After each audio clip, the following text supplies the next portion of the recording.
बीमार थे, तो जब उनकी डेथ हुई तो हम 4 बहन भाई एक बाइक पे आते जाते थे। जब हमें प्रॉब्लम हुई आने जाने में, तो हम लोगों ने मैंने सोचा कि ये प्रॉब्लम हमारी कैसे ख़त्म हो सकती है। तो मैंने भाई से ज़िद की मुझे बाइक सिखाएं। उन्होंने मुझे बाइक सिखाया, तो अब हम लोग सिस्टर आ जा सकती हैं बाइक पे।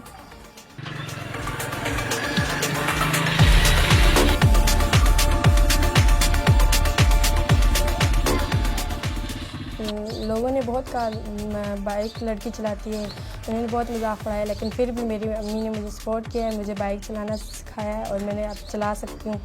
मैंने बाइक चलाना सीखा तो मेरे दिल में एक खौफ था, लेकिन जिस टाइम मैंने आहिस्ता आहिस्ता सीखने लगी तो मैं आदी होगी, फिर मैंने उसको सीख लिया।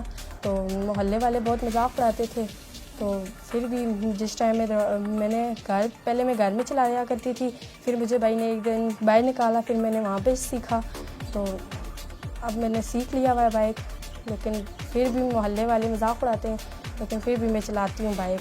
माशा जब आपको जो भी बोले, लेकिन आपने हिम्मत नहीं हारनी, आपने सीखना चाहिए अपनी सहूलत के लिए। मैंने बाइक चलाना सीख लिया है, लेकिन यहाँ पे आज़ाद कश्मीर में कोई एक्सेप्ट नहीं करता था इस चीज़ को, लेकिन अब आहिस्ता आहिस्ता वो एक्सेप्ट कर ले और अब मैं चलाती हूँ बाइक, बहुत इजीली चला सकती हूँ। तो मैंने अपनी बेटी को बाइक इसलिए सिखाया है कि मेरा घर सिटी से दूर है, तो स्कूल आने जाने में बहुत मसला होता था।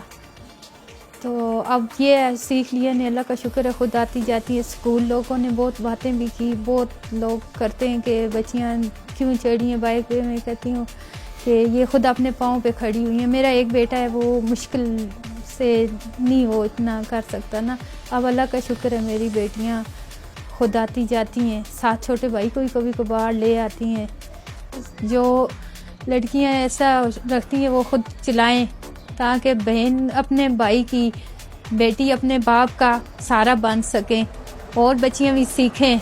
ये अच्छी बात होती है, अपने पाँव पे खड़ा होती हैं बच्चियां, तो खुशी की बात होती है। अब मुझे कितने लोग बातें करते हैं, मैं कहती हूँ नहीं अच्छा है। अब बहुत सारे लोग खुश भी होते हैं, कहते हैं अच्छी बात है, अपने पाँव, बाप नहीं है सर पे, अपने पाँव पे खड़ी हैं।